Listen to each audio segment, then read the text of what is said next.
Welcome to the Five Live Boxing Podcast after yet another weekend of big fights. I know I say that every single week, and that's because every single week there are big fights. In Liverpool, Conor Benn came out of his father's shadow. Katie Taylor was so smart, she was slick, she was clever, but some people think that she's showing signs of wear and tear. We'll discuss that. In Dubai, Sonny Edwards kept his world flyweight title comfortably, looked sensible, didn't make any mistakes. And in New York, Vasyl Lomachenko landed himself right back in the middle of the lightweight mix. On today's show, we'll discuss all of those things. Plus, we'll look forward to the Five Live Boxing this weekend, which is Del Boy Chisora. That's Derek Chisora, if you're a traditionalist, against Joseph Parker. Yes, it's a rematch. And by the way, they're ranked number 6 and 7 in the world. It's a massive rematch. That's in Manchester. Five Live will be there. And of course, we will have the Bunce review of the F1. Don't worry about that. I wasn't going to overlook that. Joining me for this and more is former world champion George Groves. Now, George, before we move into all of that stuff, let me just ask a quick pronouncement of what you saw in Conor Benn. Hey Steve, thanks for having me on. Conor, I think now is starting to fulfill his full potential. Really, there was from most people there was a few question marks about him. They didn't know an awful lot about him, and they just assumed that. Sure, he showed a lot of chip off the old block in terms of, you know, his style and his approach that reminded and reminisced of his old man Nigel. But now he's starting to put it all together and shine on through. I think it was a great performance from him Saturday night.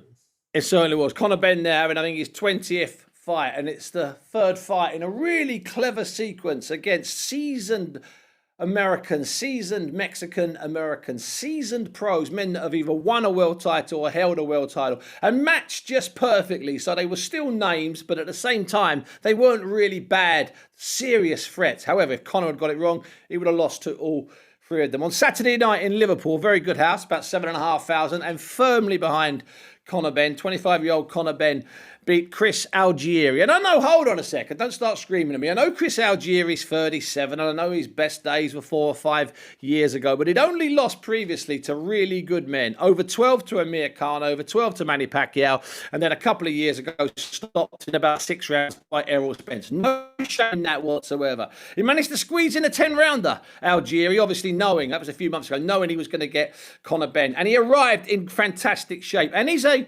qualified nutritionist. In fact, if I'm not mistaken, he's Dr. Chris Algieri.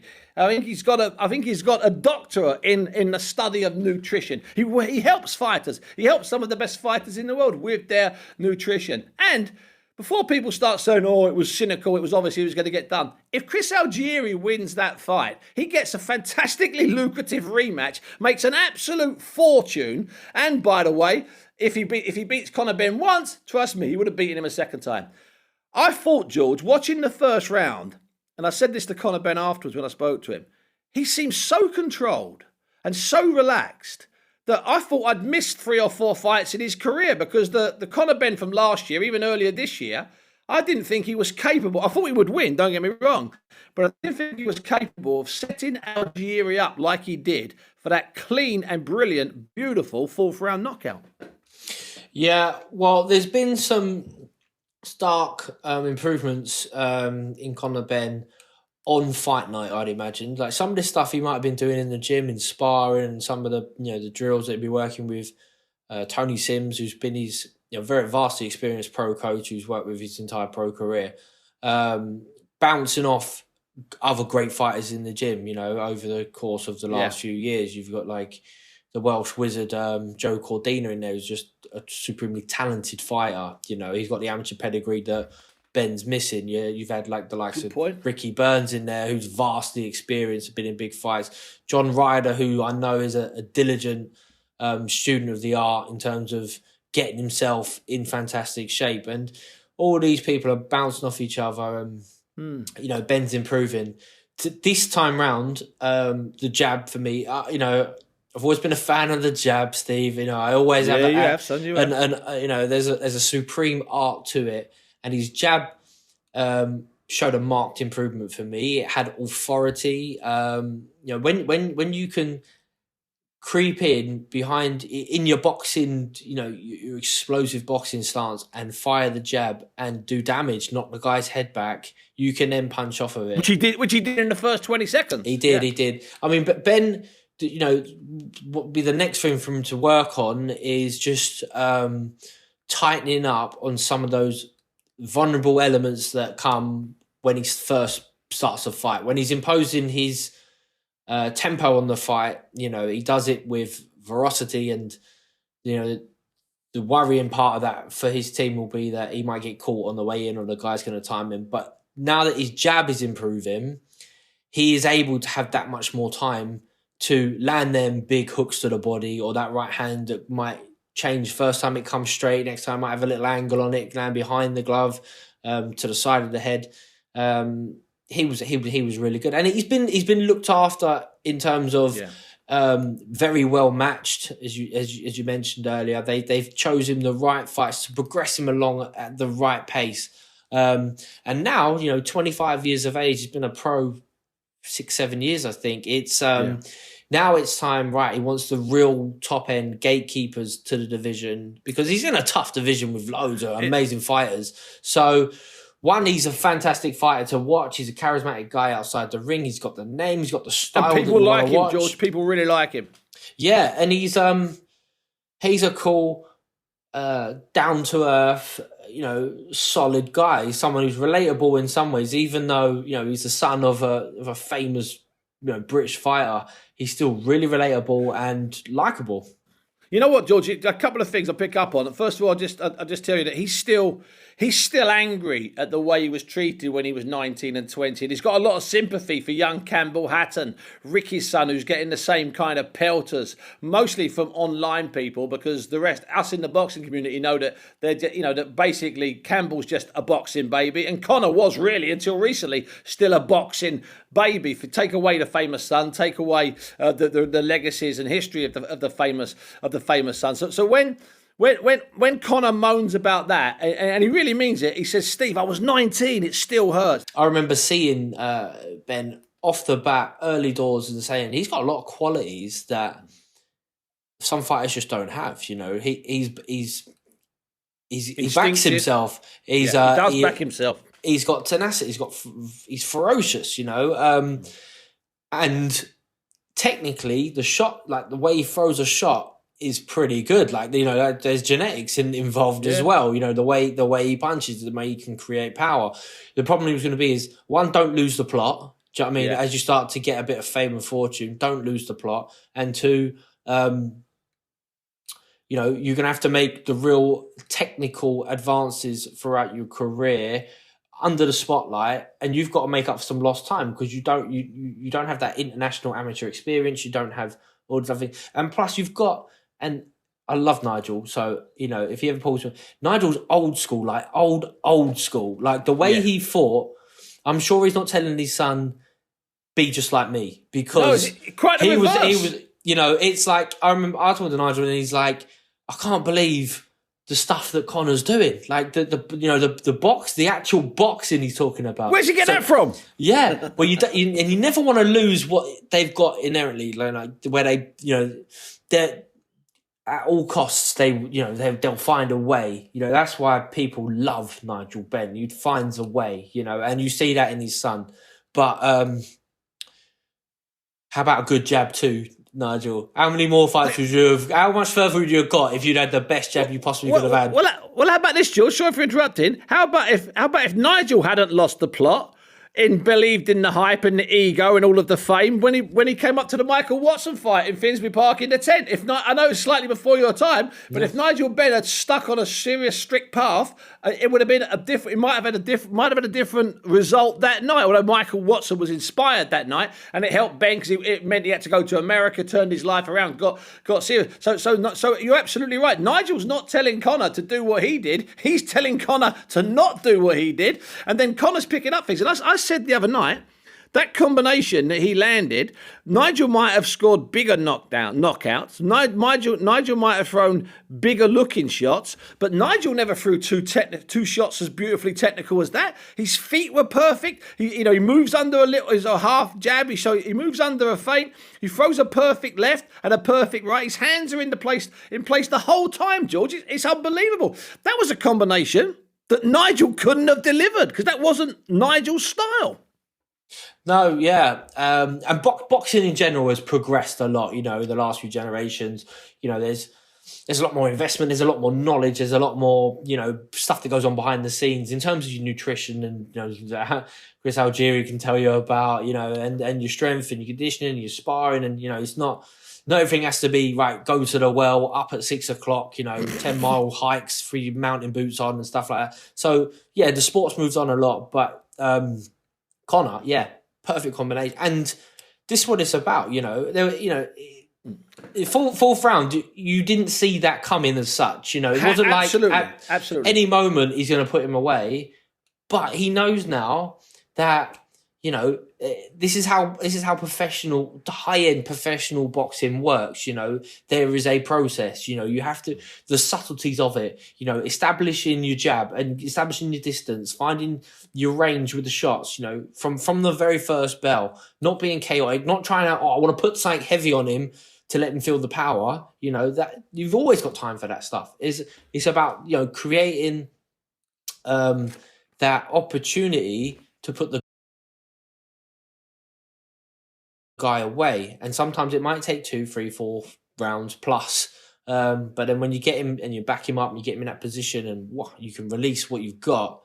The fight was over. A brilliant finish. I tell you what, George, that's an interesting observation about how the fight game. Obviously, the fight game's always going to be the fight game, but with the extras that are out there, the nutrition and the intelligence that we have surrounding fighters now that we didn't have all those years ago, which is not to say that the trainers of the great fighters from the 60s, 70s, 80s and 90s were ignorant, but they were ignorant of some things because those things simply weren't known. It doesn't make them ignorant. It just means they had no idea about the way to do things differently. So you did get up at 6 o'clock and put some bricks in your backpack and run up a hill and that type of stuff. And you did have to spar endlessly and ridiculously. Now, just before we move on to Katie Taylor, because there's a really good line that she told me a fight ago about how she's having to change her lifestyle to deal with age and how hard the fights are. Let's have a little look at what might be next for Conor Benn. Obviously, I agree with you. There's 4 or 5 guys at the top of that welterweight pile. They're fantastic. He said that he'd like to fight the winner of Kell Brook and Amir Khan next year, but hey-ho, that's a lovely idea. But the name that keeps coming up is Adrian Broner, who still surprisingly is only 32 years of age, George. I think it's an ideal fight. It's a great fight. It's a fight that would definitely put bums on seats. People will be fascinated by. Broner's a fantastic talker as well as anything else, and it'll be up to it'll be a challenge for Benn to not let Broner in his head. And Broner's been in there with huge names, like bigger names than Benn has, and Broner will. I think he'll be definitely the biggest name that Benn has faced up to date. So when he puts it together, Broner's one of the baddest men on the planet. But sometimes he can only do that for 3 or 4 seconds in a whole fight. Sometimes that's all he needs. But that'll be another great measuring stick for Benn, and we might learn something else about him. He might have a sticky moment that he has to get through. But as long as he's calm and composed, I think that's a great fact. So I think he beats Broner. He beats him off of tenacity and desire and work rate. And as long as he doesn't walk onto something silly, he'll break his heart and beat him up. And it's another huge name and a great experience for him. It's a step in the right direction. It's a massive step in the right direction. Yeah, I think we'll find out. I'm really excited about the Brook Khan fight. I'm happy that it's finally happening. So am I. It's gonna, for some. Well, I don't think that's debatable. That it's, it would have been lovely to have seen it a few years ago. But I'm just happy that we are going to finally see it. And we'll see how each of them fighters cope with a tough camp, with a pressure fight, and how fresh they're looking.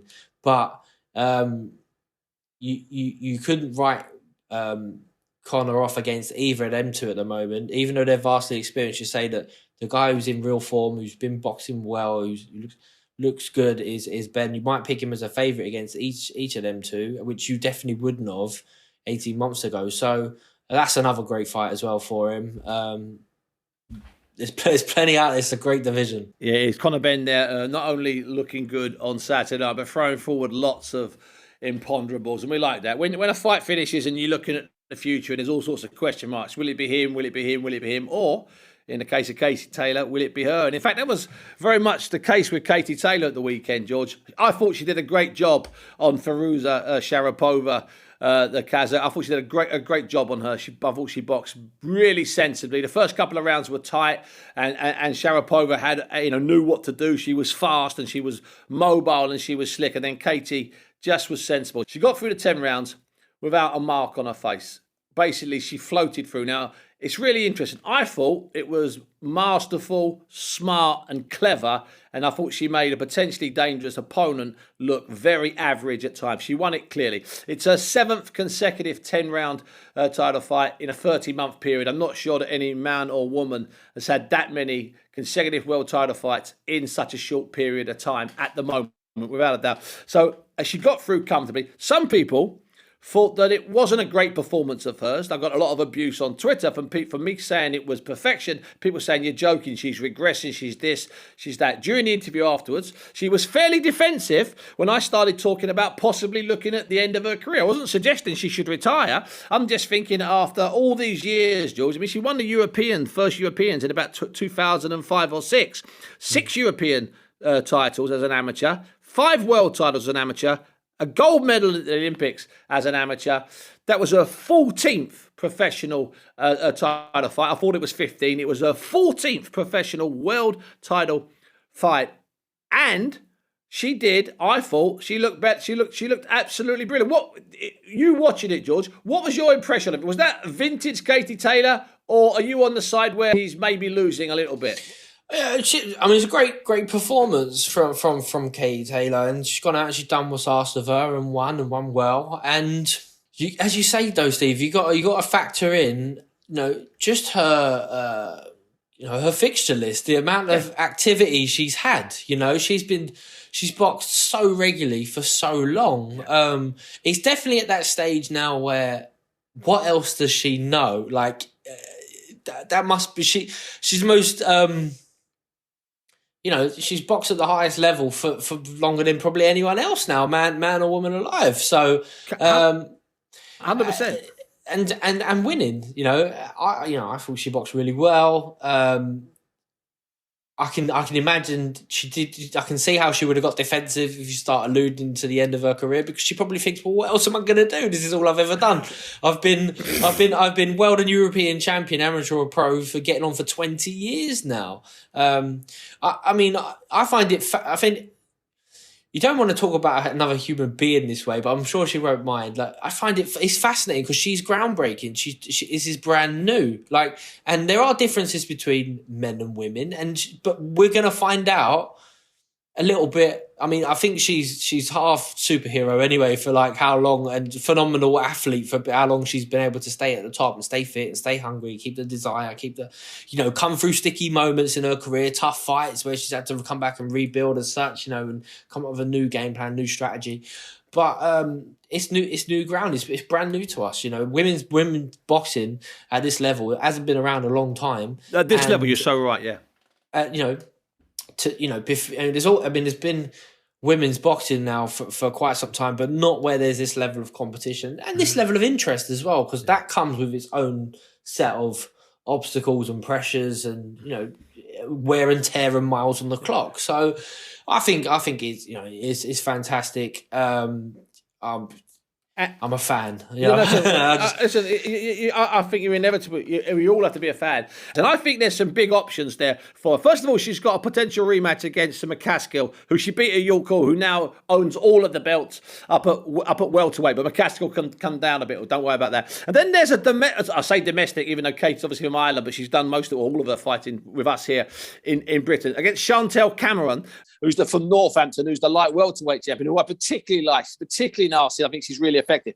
But the fight that looks absolutely certain now, according to Eddie Hearn, I spoke to him and Katie after the fight, is Amanda Serrano. Now, this is a really interesting fight. It's full of all sorts of bits and pieces. What I like about it is there's the history, because Katie boxed the ears off of Amanda's sister, Cindy Serrano. That was a couple of years ago. That was comfortable. Amanda Serrano fights this Saturday in Tampa on the bill that was meant to be topped by Jake Paul against Tommy Fury before Tommy Fury pulled out, which was a real pity because I think that was a really entertaining novice fight. Serrano fights a woman called Miriam Gutierrez, who Katie Taylor beat comfortably, handily, an 11-point win over a 10-round fight about this time last year. So providing Amanda Serrano comes through that fight, in theory, she fights Katie Taylor, Madison Square Garden next year. Now, Amanda Serrano, she's lost just the one fight, but what I like about her, George, is that she's won world titles, right? Well, proper, WBOs or WBAs, proper world titles, not those invented ones that existed 20 years ago for women. And I mean that cruelly. So if I've upset people, I don't care. Those weren't real titles. I mean the real ones. She's won at Superfly, Bantam, Super Bantam, Feather, Super Feather, Lightweight and Light Welter. She's won across everything. She's only lost the one fight. She fights in the MMA. She's a bit of a character. And I got to tell you, Amanda Serrano against Katie Taylor next year at Madison Square Garden, it might just be the biggest fight in women's boxing history. Sounds like Pacquiao Mayweather, Steve, when you go through them weight divisions. But also it was meant to happen 2 years ago, so it's getting into the Pacquiao Mayweather waiting period as well. That's it. It's Pacquiao Mayweather, the women's Pacquiao Mayweather. Sonny Edwards retained his flyweight title out in Dubai at the weekend. Sonny Edwards, again, is a man that's not everyone's cup of tea. I personally am a big fan of Sonny. He had a relatively easy job over the weekend. He fought a relatively inexperienced guy called Jason Mama. A couple of sort of rounds to find his feet. Once he finds his feet, once he finds his distance, he's hard to hit. And I tell you what, I think he's a lot better than some people give him credit for. Sonny does a really clever thing. He kind of plays down what he does. You know, he plays down how good he is. I tell you what, I think that there's a good chance of going forward the next couple of years. We might see Sonny in some really, really entertaining fights at Fly and Superfly. I thought he looked really sensible at the weekend, George. He took no risks. He just coasted through. He gave us 12 rounds of, Sonny Edwards.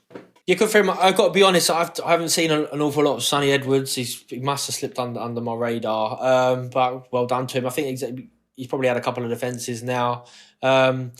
It's tough in them little divisions, you know. It's hard for them to get, you know, interest in them, you know. And then unless they're like an Inoue or a big puncher or something, you know, just who can, you know, challenge in a pound for pound ratings, they're always going to struggle for the airtime, you know. So, you know, if there are big fights for him, that would be great. Obviously, for him to build a bit of a name, he's probably going to need to be over here in the UK a little bit more as well. Dubai, it's just a wonderful place to go, and I'm sure it's a wonderful place to box. But trying to build your profile, it'd be great to see him over here in the UK and maybe a domestic dust up of some sorts. And yes, and also just to announce, that was the launch of a new company called Pro Bellum.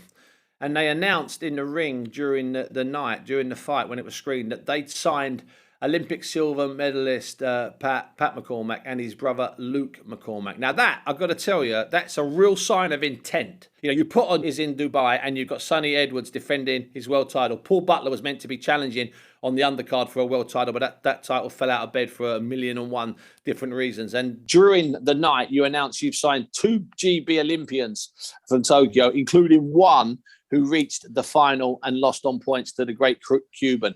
That, trust me, that's not a bad start for them out there. Good luck to them. And Sonny, let me just give you one word of warning, George. Whatever you do not stray into Sonny Edwards' Twitter space, okay? Because that's a vicious, as he says, I think he has a joke. He says something like, I'm 16-0 in the pro ring and 3,754-0 on Twitter. Well, trust me, don't become the next victim of Sonny Edwards. And that's a health warning. Hey, Steve, me and you are wily old cats. We fear no one, do we? No one. Yeah, they're you know, that's, what's it?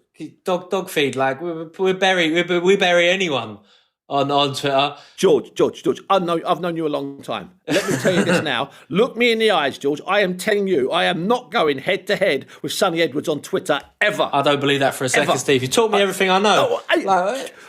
George, I'm telling you, of all the people out there, all of them, I've got no problem with any of them. I'll go with all of them, but not Sonny Edwards. I am not touching Sonny Edwards ever on Twitter. Don't make it a challenge, Steve. Anyway, so little Sonny retained his title, and you know what? He is a full-on character, and what's more, he can certainly fight a little bit. In New York, George, just a quick word here on Vasyl Lomachenko. His second fight since losing to Teofimo Lopez. I thought he did a great job on Richard Commey, a really great job, because Commey's a good fighter, and I thought he did a great job on him. So not so much about the fight, but more about the whole lightweight situation. All these terrific fighters that are out there. Gervonta Davis is out there. Teofimo Lopez is out there. Devin Haney is out there. Ryan Garcia is out. This is a great division full of so many good fighters. It really is, Steve.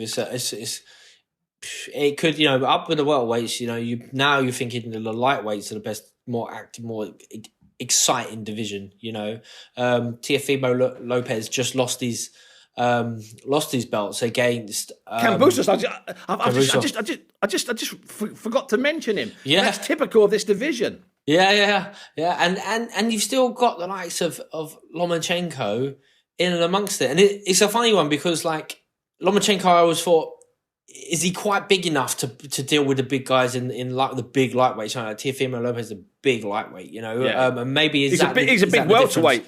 Yeah, but there might be a bit of chopping and changing soon. Where the guys are going to maneuver around the weights, whether they can make the lightweight anymore. Gervonta Davis seems that he might be the most talented professional out there. So Lomachenko is probably the most talented fighter, but the most talented professional you might edge towards Gervonta Davis. But again, he might have a little bit of a size issue. Can he carry that size at lightweight to it being with the great guys? But Devin Haney's going from strength to strength. He might still be a year or two before we see the finished article, or he's the best version of him. Yeah.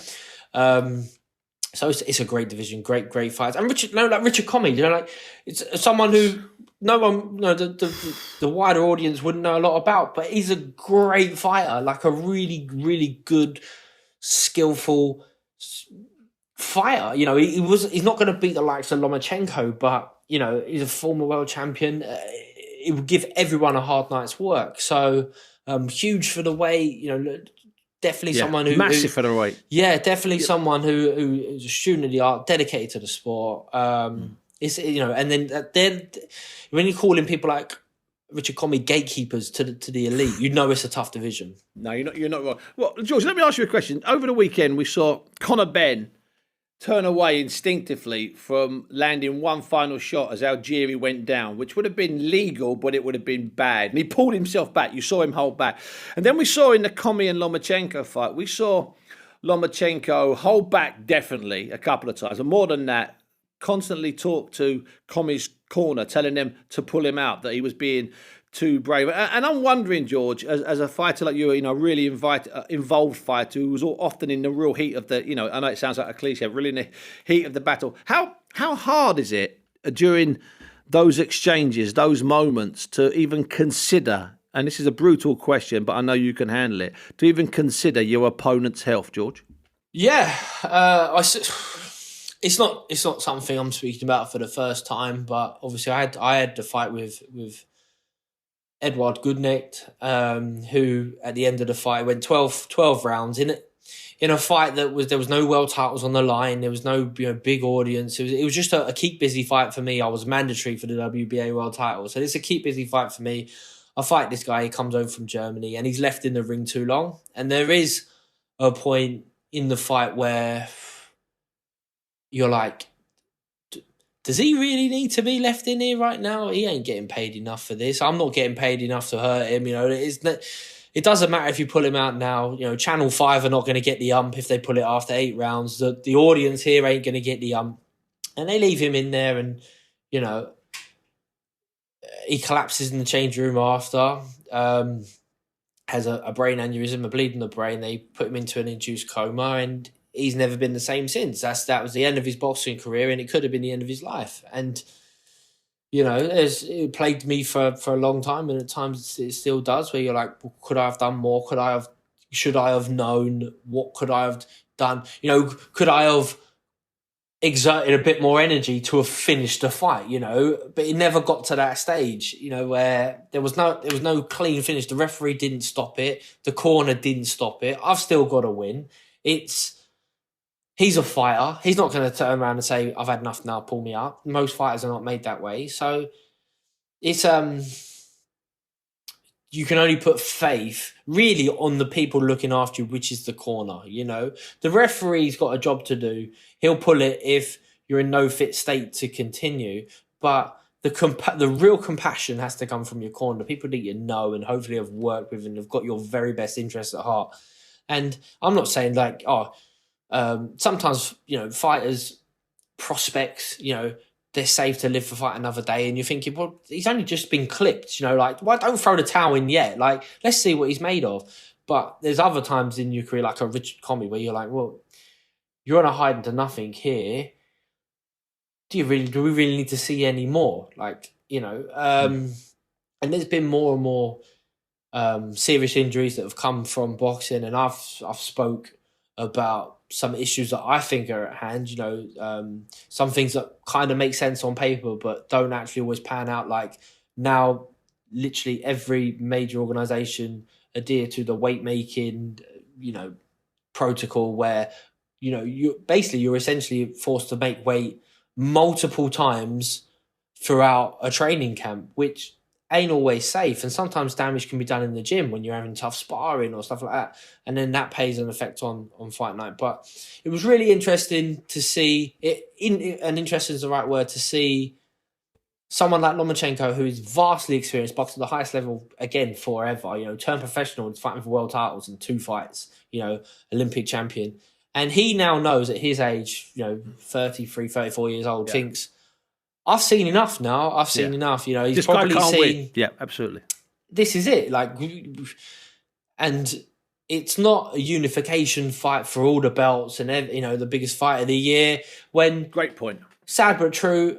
Sometimes you have to leave it a little bit longer. But in a fight for nothing, when the guy's on a hiding for nothing, you know, you don't need to pull him to live another day. You just, this is enough. So I mean, that instance was that. Like the Conor Benn thing was like, it's half compassion, but half discipline as well, you know, because if he did catch him, like as Algieri, his knee might have been on the floor as you catch him, you know, he might have got disqualified. He might have at least a point taken off. They might have given him a full 5 minutes to recover. There might have been a steward's inquiry after, no contest, rematch, whatever. So, I mean, that's what you're taught, part and parcel. Amateur days, you know, the referee says break, the referee says stop. You know, stop punching, walk to neutral corner. You know, if you get a little standing count, you know, at the end when the referee gets to 8, put your hands up, show him ready to go. All these little things that you learn as a fighter become instinctive. The bell goes, stop punching. You know, stuff like that. That might have been what it was for Conor Benn, but the actual like looking to Comey's corner from Lomachenko and saying like, don't make me do this. Really, that's essentially what it was like. Yeah. George, let me ask you this, and it's you know, excuse me for prying, but I'm going to ask you, in the 2 fights after Gutnick, you did stop at the guys. You stopped Chudinov and you stopped Jamie Cox.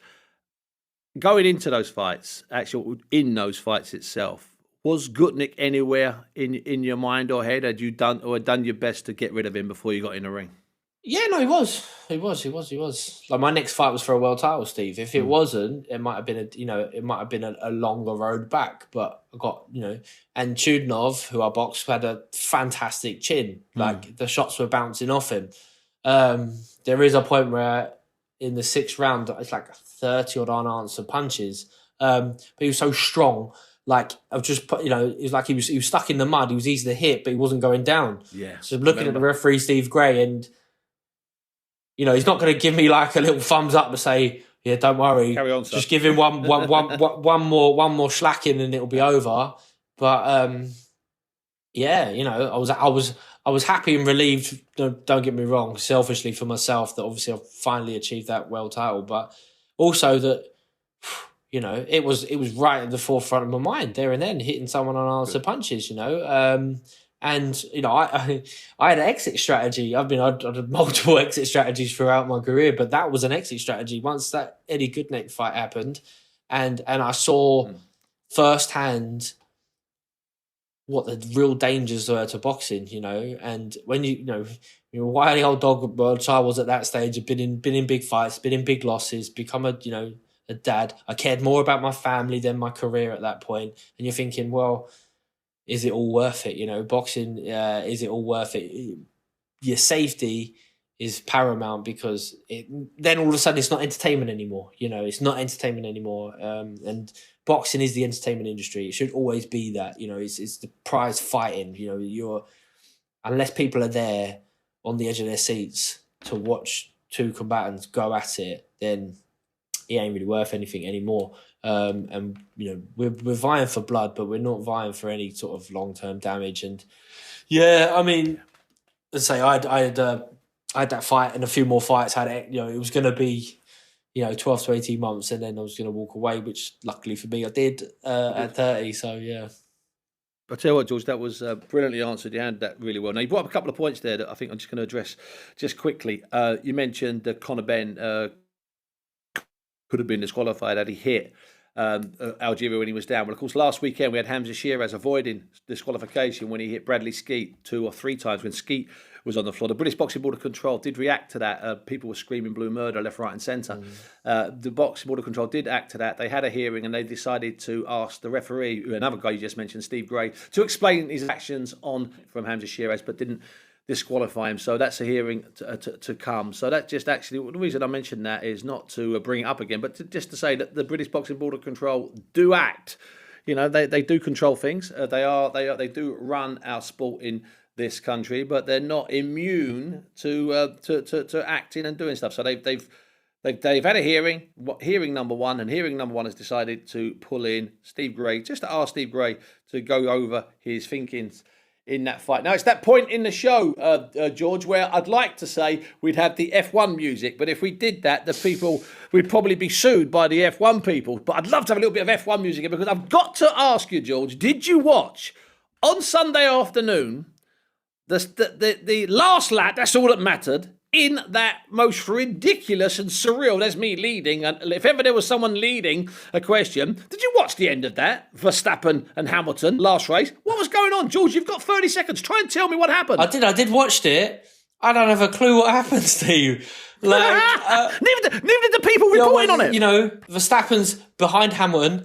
He's got the better tyres on. Yeah, and then he goes past him. And Hamilton led for so much of that race, and for him, what an amazing sportsman, amazing F1 driver, to be at the very best for so long, especially when you'd imagine, it's physical, but there's so much concentration that is involved in, F1 driving. And that is the hardest thing to maintain as an athlete, is concentration. And he's done it, his entire life. Yeah. But it wasn't down to concentration, I think. It was down to tyres, Steve. Tyres. So, down to tyres and a decision made by the men in power. So I asked people on Twitter, just briefly, before we went on air, I didn't realise quite the reaction. Literally thousands. You didn't ask Sonny Edwards, did you? No, I could have asked him, because I wasn't doubting his opinion. You can ask him something, just don't doubt if he boxed in Dubai, he might have slipped over. Where was it? It was only over the road. He probably did, yeah. You could drive an hour's drive. Yeah. Exactly. So I asked people on Twitter, not realising I was going to get thousands of replies in about 5 minutes. What was the boxing comparison? And British and Commonwealth and European cruiserweight champion Chris Billam-Smith said, "This is it, Buncey. It's like this is Chris Billam-Smith's tweet to me, and I think it sums it up perfectly. It's like the 12th round. Okay, now boxer A is winning. He's only winning. He's in front. He's winning, and another boxer, Latifi, he's the guy that crashed, suddenly jumps in the ring and drops boxer A. That's Lewis. Boxer A is buzzed. He gets up, he's on unsteady legs, and then in moves Boxer B, that's Max, and finishes him off. I've got to tell you, I think that Chris Billam-Smith might be onto something there. As you can say, boxing people, we love justice. We maybe think that Lewis got a little bit of treatment there, but hey-ho, got to be careful what you say. Heavyweight boxing this weekend, George. It's going to be Derek Delboy Chisora against Joseph Parker, a rematch from May of this year. And I'm delighted to say that Joseph Parker joins us now. Joe, it's the rematch. Is this round 13? Yeah, the first one was hard. Listen, the first one was hard, and we know what he's going to bring. Like, he always comes forward, puts on pressure, throws big bombs. I think with the longer time that I've had with Andy, I have a better understanding of what he's going to teach me, and I've been applying it and putting it in and practicing it every single day. So I think this fight's going to be a bit different. You know, it's not going to be mostly on the back foot. I think I've turned into a fighter who's always defensive and always waiting for the opportunity to counter. But I think I've got to mix it up and change it up with this fight. And Joe, you talk about your work with Andy. You've been some of it in Las Vegas or most of it in Morecambe up there in the deep northwest. We started off in Ireland with the first camp, and then I was traveling around. Went to Mexico, Vegas for Tyson's camp. The fight got postponed. Went back to New Zealand. I think we're just understanding the first camp and then practicing it when I was away. I think I started this camp a lot better. We started in a great place when we started camp with Andy the second time around. You know what, Joe? I think about the sacrifices that boxers have made during COVID, when fights have been delayed, when they've had travel problems. And I think that you this year, you've really been under it. I know your family joined you recently, didn't they? Like in literally the last 6 weeks or so. Is that correct? Yeah, our family's joined me recently, which is great. I mean, it's great to have them here. I know that there's a job to be done though this weekend, and so it's good to see them at the end of each day. But until I finish the fight, I won't spend quality time with them until I finish the fight with Derek. I think that the focus is fully on putting on a good performance. And you talked there about being able to spend more time with Andy Lee. What's Andy doing? Because obviously Andy was part of that fantastic partnership that recreated the new Tyson last year with Sugar Hill. I mean, has he made you a slightly more aggressive fighter? Because Joe Parker's a really smart fighter. Joe Parker's hard to hit. Joe Parker, if you make a mistake, he clips you with a right hand. Are we going to see a new Joe Parker? I think you're going to see a lot more in this fight than you have in the last fight and previous fights. I know that the fights that I've had at recent times haven't been the best display of what I can do. So with this camp and this fight, I think Andy's added a lot more to my game. I feel that I have a lot more confidence in what I can do in the ring, and I'm going to actually back myself and my speed and power instead of floating around and just waiting for the opportunity. Just going into this fight and looking for it more. Because what's interesting, Joe, is that, and people sometimes forget this, is you're still under 30, if I'm not mistaken. So all these other heavyweights are 33, 4, 5, 6, 7. And I know everyone says, oh, no, heavyweights come into their peak at 33, 34. So under those rules, under those guidelines, you've still got 3 or 4 years before you hit your peak. Listen, under those rules, I still got a lot of time. But none of that really matters unless I put on a great performance. I know I've said many times that I'm going to, I feel good and I'm looking great in camp, but I never show it in the fight. Whereas this time, I'm not putting that pressure on myself. I'm so excited because it's my first read. I'm excited to show I know what I can do. And I just got to go out there and put it on display for everyone else. You look in great shape. You look happy. Obviously, you got your family over, which is maybe something different for you. Can I ask, Derek Chisora, he's the heavyweight who applies that pressure, and that's one of his main attributes. He puts other heavyweights under pressure and makes them fight at an uncomfortable pace. But you have great boxing ability. You're a big lump. You can punch hard, much harder than your size. Even though sometimes you're not there are bigger heavyweights out there for you. You said last time he was out on the back foot. So do you think you'll be sitting in the pocket a bit more? I know I've spent a little bit of time with Andy Lee. I know how he sort of thinks and feels sometimes. And is that the way to beat? Not without giving away too much. Is that the way to beat Chisora? Is to break his heart first?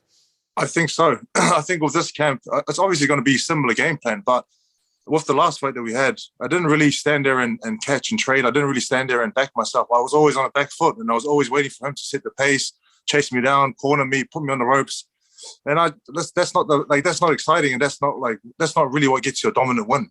So it's going to be a bit of both. I know I still have to be smart with someone like him, but moving around and avoiding those punches and trying to look good and flick and all that. Get in there and fight. Get in there and mix it up. Get in there and do a bit of both. That's exciting.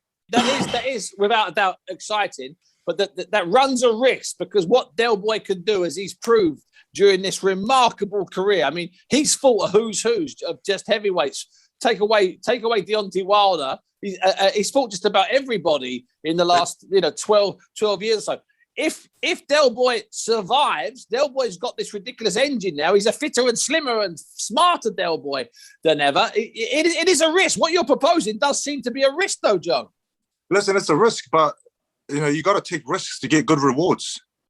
Like, if you're going to just keep it safe and play it safe the whole time, it's not the best. Like, the win was a win in the first fight, but it wasn't dominant. It wasn't like a convincing win.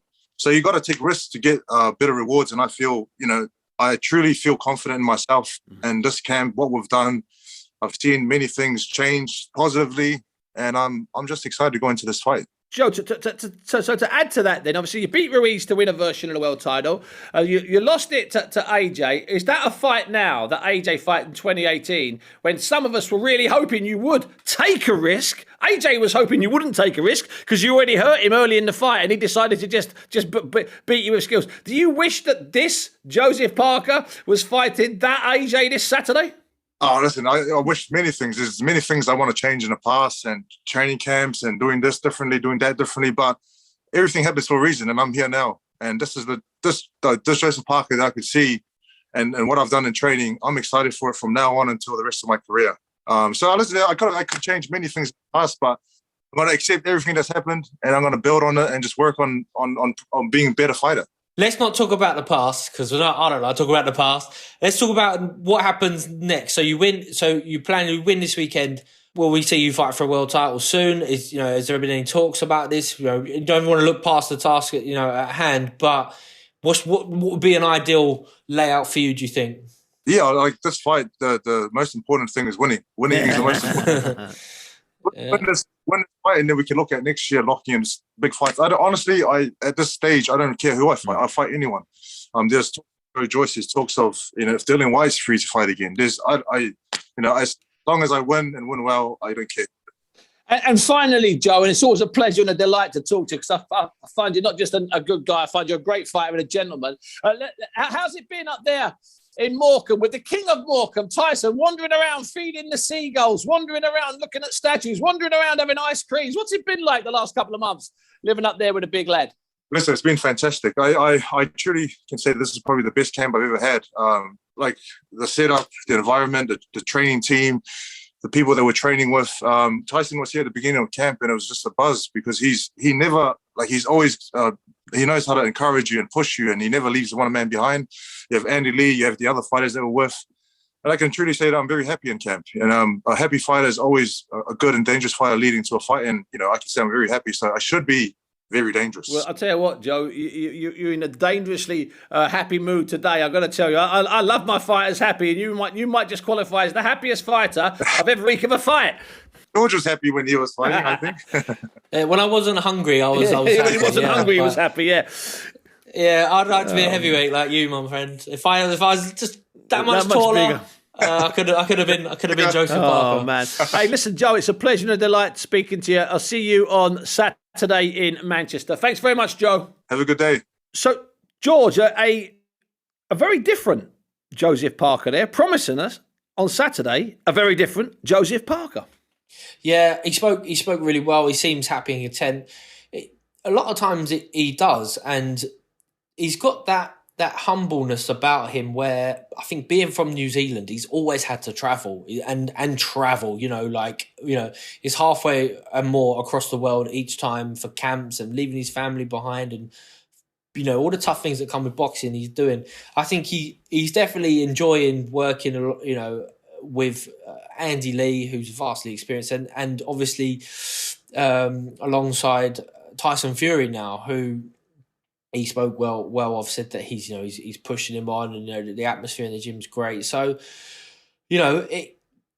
these heavyweights, you're guaranteed a good fight. I think Parker, from what he's saying, he doesn't want to just fight off the back foot and try and control rounds. He knows he's going to have to win Derek Chisora's respect by maybe sitting in the pocket a bit. Catch and fire was something that he said earlier, which is something it's tough against Derek Chisora, but definitely achievable. Chisora is such a big, weighty puncher. He great explosiveness with his bent arm shots. But if you're able to catch and fire with him, and come off better, then that's definitely going to pay some serious dividend over the course of the first 3 or 4 rounds. And then once you steady him up, you're in much better shape to let his longer, looser, more skillful boxing show. But Chisora, for time and time again, he's an animal at times. And when he's up for the fight, he's a totally different person, and he can break your heart before then he breaks your jaw or whatever comes out. But I'm looking forward to it. I think it's going to be a really good fight. It's sort of, you don't need that meanness or that it doesn't need to be nastiness before a fight with these heavyweights now. We know that they might do the stare down, shake hands, smile for the cameras, but they're still going to bring the heat come fight night. So this train has to keep rolling, and they know that there are only 1 or 2 bad performances away from being forgotten about. Even though some heavyweights like to live forever, like Derek, they got to bring the heat. Derek, he's he won't want a loss. No, that's true. He definitely won't want a loss, and not at this stage of his career. He's made quite a few changes now throughout his long, successful professional career, working with Caldwell now exclusively. I think not without any other coaches involved. So he'll be wanting to put right the first fight, get a big win, and then make a big statement. You know what, George? You mentioned there about how long he's been around. It was 2010 when he won the British title, beating Danny Williams. 2011 when he lost the first of 2 fights to Tyson Fury. He got jobbed by Robert Helenius out in Finland and Helsinki 2011. He lost to Vitaly Klitschko in 2012, lost to David Haye in 2012, and the list goes on. And, one of the things with Derek over the years is he hasn't prepared right. He hasn't looked right. He hasn't had the right focus. Well, young Jack and I went and spoke to him about 5 or 6 days before Anthony Joshua lost his world title to Alexander Usyk. And we found a different Del Boy. It was like a Del Boy from 7 years ago, but with a wise head on. He looked in great shape. He sounded good. He sounded positive. And he looked as focused and sounded as different as Joseph Parker did. I mean, it's almost like we've got a different Del Boy against a different Joseph Parker. And their fight back in May was competitive, a split decision win for Parker, but tight. I thought Parker won it, but it was still fairly tight. I think we're in for a good fight at the weekend, maybe even a good fight, maybe even a very good fight. And what's really interesting, George, is because we take all these fights, all these heavyweight fights for often. We've seen Parker in fights here, Derek Del Boy Chisora's been in fights here. I mentioned those fights. He fought Usyk last year. We had Usyk, and obviously we had Usyk against Joshua. We have Tyson Fury. We're forgetting these two, right? In my opinion, I would rank them at about number 6 and 7 in the world. And they're so the number 6 and 7 ranked heavyweights, right, are just casually boxing on the Saturday, 4 days before, 5 days before Christmas. That's a proper treat as far as I'm concerned for boxing fans. Well, yeah, and they're legitimate, entertaining heavyweight fighters, So, a lot of heavyweights, it's the glory division now. It has been for the last few years with the rise of Anthony Joshua and then Tyson Fury, but and then they're trying to find opponents for him and fill them. But Parker, former world champion, a seasoned fighter now, and Derek Chisora, everyone knows. You say he's to still be involved in the big fights and be operating as in the top 10 is brilliant. And then there's the likes of Joe Joyce and Dubois will be coming again soon, and a few others where no doubt we'll be seeing either one of them two fighting some of them other guys in the next 12 months. It's a good division. Just quickly, George, because we've got to getting towards the end here. Just quickly, if I had to ask you for a prediction, are we going to see a new Parker? Can he stop Del Boy Chisora? Or has my pitch for how different Del Boy Chisora is at the moment changed your opinion? How goes the fight? Ding, ding, first bell in Manchester, which, by the way, the entire fight will be live and exclusive on BBC 5 Live this Saturday night. So what happens, George, when the bell sounds? I think Parker sticks to the game plan and is able to do it, and his game plan sounds like he's going to be more off the front foot and look to mix fire with Derek Chisora. I think he'll be successful in that approach. I think Parker wins. I think he might even be able to tag Chisora and stop him late. I think Parker's that. I thought Usyk at points could have put his foot on the gas and stopped Derek Chisora. But it was only his second fight up at heavyweight. He was much more content with getting the win and getting the rounds in. I don't think that's the same can be said for Joseph Parker. I think he's I think that New Zealand mean streak that he's got that's flowing through his blood will crop up maybe 8, 9 or 10, and then he'll just put together a big combination and see Chisora off. I'm not confident enough to put any money on it, but that would, and I'd write Chisora off at your peril. But for me right now, I think Parker wins, and I wouldn't be surprised if Parker wins with a late stoppage. You know what, George? That's a very sensible breakdown. George, it's been a delight and a pleasure, as always, sharing some time with you. George Groves, thanks very much for your time. I really appreciate it. Thanks, Steve. Thanks for having us on. No, it's always a pleasure. So thanks to George Groves there for joining me to go over an awful lot, really. Conor Benn, great win on Saturday. Hope it's going to be Adrian Broner next. Katie Taylor, great win on Saturday. Hope it's going to be Amanda Serrano next. Sonny Edwards did the job out in Dubai, and I warned George not to go head-to-head with him on social media. And we had Lomachenko looking sensational, back right in the middle of the great lightweights. We're looking forward, obviously, to this weekend and Derek Del Boy Chisora against Joseph Parker. That fight live and exclusive on BBC 5 Live. We'll be back on Thursday night this week at 8 p.m. on 5 Live with a boxing hour. Join me then. And also, I need your help. I'm putting together an end-of-year review. Fight of the year. You know the type of thing. Fight of the year in Britain. Fight of the year, I don't know, anywhere you like, really. Now, that will be a special show that we'll put together. This will come out to you around the Christmas time. And there may even be a cameo from, yes, that man. He's back from Mexico. We found him in Mexico. He went missing for 7 or 8 days. He did manage to get himself to ringside. Mike Costello will make a cameo appearance on that. In fact, more than a cameo appearance on the end of year show. But I need your suggestions. Now, there's 2 ways to get them to me. You can get them to me on Twitter. That's at Big Daddy Bunce. Or you can go the traditional way, Costello and Bunce. Oh, Costello and Bunce at bbc.co.uk. Let me know your fight of the year. Let me know your boxer of the year, your incident of the year. You know the usual things. Because if it's a good enough category, I'll make a category for it. It doesn't matter. They're my awards. I can invent the awards. Just get the nominations in. I'll find the categories. So remember, Saturday night in Manchester, Derek Del Boy Chisora against Joseph Parker, live and exclusive on BBC 5 Live. But join me on Thursday night from 8 o'clock for a boxing hour. It's been a great pod. It's been a great year. Thanks for listening. Let's get ready to rumble! 5 Live Boxing.